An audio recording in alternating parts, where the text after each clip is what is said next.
We asked a local captain about today's crash and the precautions that are taken in our waters near sites like the Tobin Bridge to keep accidents from happening.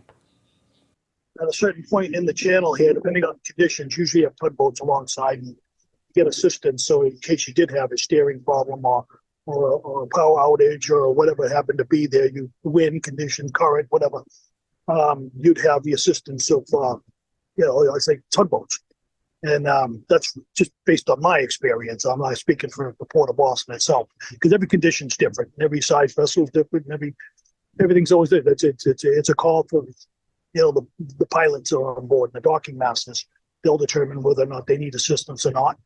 And if everything's going great, sometimes the tugboat will just ride alongside and not do anything. The boat's on its own and can negotiate. Michelle Wu about the Tobin. It spans a busy shipping corridor with large ships going underneath. The mayor says our infrastructure is not the same as Baltimore's, and the traffic under the bridge is closely monitored.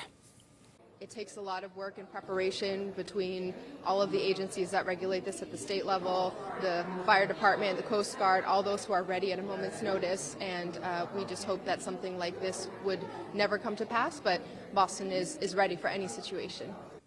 Messages of support are pouring in from across the country. Governor Maura Healey posted this on social media today. I'm keeping all those affected by the collapse of the Francis Scott Key Bridge in my thoughts as rescue efforts continue. I've been in touch with Governor Wes Moore to let him know that Massachusetts stands ready to support in any way we can. Now, this kind of disaster has been seen before here in the United States. In 1980, a freighter ship crashed into a support column of the Sunshine Skyway Bridge in Tampa.